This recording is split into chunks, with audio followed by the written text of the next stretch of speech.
बिस्मिल्लाहिर्रहमानिर्रहीम अस्सलाम वालेकुम and welcome back to my channel Khana Pakao जी। आज मैं आपके साथ शेयर करती हूँ बीफ कढ़ाई रेसिपी जिसे बनाना घर में बहुत ही आसान है। हम तैयार करेंगे बीफ कढ़ाई बिल्कुल रेस्टोरेंट स्टाइल में। तो कढ़ाई बहुत सी किस्मों में कढ़ाई की चिकन के साथ बनती है, मटन के साथ बहुत इसका नया और अलग सा टेस्ट आता है हर मीट के साथ। तो आज हम बना रहे हैं मटन के साथ। अमूमन ये ऑल ओवर पाकिस्तान में बनाई जाती है, हर इलाके का अपना एक टेस्ट और ख़ास मसाले होते हैं। तो आज हम जो बना रहे हैं ख़ास तौर पे ये काफ़ी सारी ग्रेवी के साथ तैयार होगी, बिल्कुल पंजाब स्टाइल में हम ये बनाएंगे बीफ कढ़ाई।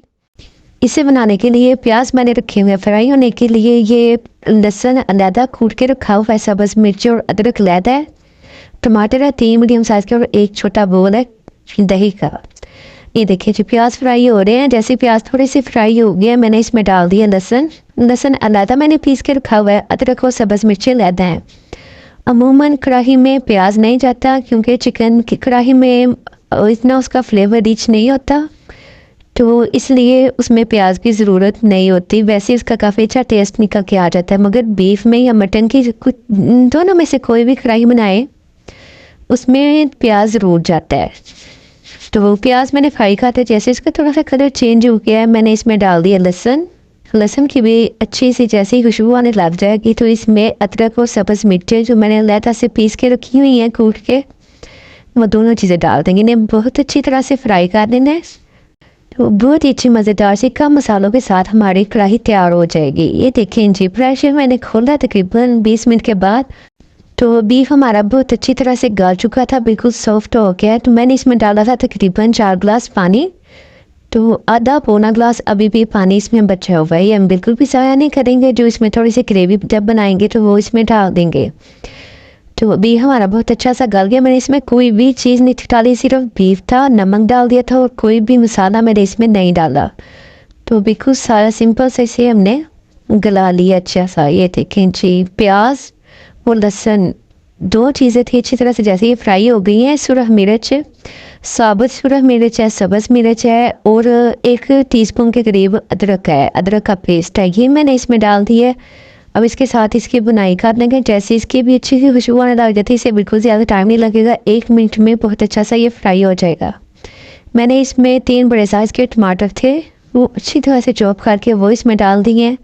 अब हमने मसाले को हमने बहुत अच्छी तरह से भूनना है। जैसे इसमें थोड़ा सा लिक्विड भी आ गया टमाटर की वजह से, इसमें हम डाल देंगे स्पाइसेस। मैंने डाल दिए नमक मिर्च हस्बे जाएगा, आधे टीस्पून मैंने हल्दी इसमें डाल दी है और थोड़ा सा साबुत ज़ीरा भी इसमें डाल दिया। गरम मसाला ये काली मिर्च बिल्कुल लास्ट पे डालेंगे, वो मैंने अभी इसमें नहीं डाली। अब इस मसाले की स्पाइसेस के साथ बहुत अच्छी तरह से बुनाई कर लेंगे। इसमें दही भी जाएगा, मगर थोड़ी देर बाद हम डालेंगे।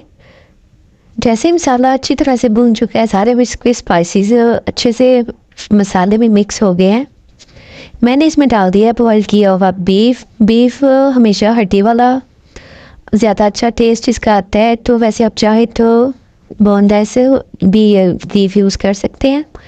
तो वैसे हड्डी के साथ इसका फ्लेवर बहुत ज़्यादा रिच और ज़्यादा अच्छा लगता है। तो वैसे अगर आप चाहते हैं कि सॉफ्ट और ज़्यादा क्वांटिटी में गोश्त हो तो आप बोनलेस भी ले सकते हैं, उसका भी टेस्ट बहुत अच्छा आता है। कढ़ाई ज़्यादा इजी तरीके से वो बनाई जा सकती है। तो जैसे ही हमने गोश्त को थोड़ा सा भून दिया मसाले के साथ, बीफ को मैंने 1 कप इसमें अच्छी तरह से फेंटा हुआ दही डाल दिया। दही के साथ इसकी बुनाई बहुत अच्छी तरह से करनी है। सबसे इसका पहला स्टेप है इसे गलाना, अच्छी तरह से गल जाए, उसके बाद इसकी बुनाई करना बहुत ज़रूरी है और सारा फ्लेवर इसका बुनाई की वजह से ही आएगा। जैसे ही अच्छी तरह से बीफ की बुनाई हो चुकी है, जो यहनी बची हुई थी 1 गिलास सा तकरीबन शीशे का जो होता है, जो कप में तकरीबन 2 कप के करीब होगा, वो मैंने पूरा यहनी पानी इसमें डाल दिया है। तो वैसे अगर आपके पास पानी ना बचा हो तो लहदा डालने की बिल्कुल भी ज़रूरत नहीं है, क्योंकि इसकी बुनाई बहुत अच्छी तरह से काट के तो आप इसे दम पे रखे मसाले सारे पूरे करके तो आप इसे उतार लें। तो मेरे पास यानी बची हुई थी, मैंने इसे ज़ाया नहीं था करना, इसलिए मैंने यह नहीं डाल के इसे ऊपर से कवर किया। जैसे ही थोड़ा सा पानी इसका ड्राई हो गया, मैंने 1 टीस्पून के करीब इसमें डाल दी काली मिर्च, डाल के अच्छी तरह से इसे कर लेंगे मिक्स और इसे इतना पकाएंगे कि ये सारा पानी इसका हो जाए ड्राई, क्योंकि हमने ग्रेवी सिर्फ चाहिए, हमने इसे पानी इसमें बिल्कुल भी ना हो, इसलिए हमने जो भी यहनी या पानी हम इसमें कर डालें बाद में तो वो सारा ड्राई कर लेना। जैसे ही पानी ड्राई हो जाएगा और लहदा हो गया तो मैंने इसमें 2 से 3 चम्मच भर के डाल दिया क्रीम के। फ्रेश क्रीम नहीं थी मेरे पास, वो जो दूध में से उतरती है मलाई, मैंने वो इसी तरह से मिक्स करके वो इसमें डाल दी है। क्रीम का फ्लेवर किसी भी कढ़ाई में लास्ट में डालें तो बहुत ही अच्छा और मज़े की लगती है, और भी ज़्यादा इसका फ्लेवर निकल के आता है। तो क्रीम आप ज़रूर डालें। तो ये देखिए जी, मैंने 5 मिनट के लिए इसे दम पे रखा था ताकि सारा क्रीम का फ्लेवर बीफ में अच्छी तरह से आ जाए। मसाले में तैयार हो गई है हमारी बीफ कढ़ाई, बहुत अच्छी मज़ेदार सी। तो बिल्कुल सिंपल और सादे मसालों से पंजाब स्टाइल में हमने ये तैयार की है, तो आप ज़रूर बनाइएगा। बहुत ही अच्छी और मज़ेदार सी घर में हम ये बना सकते हैं।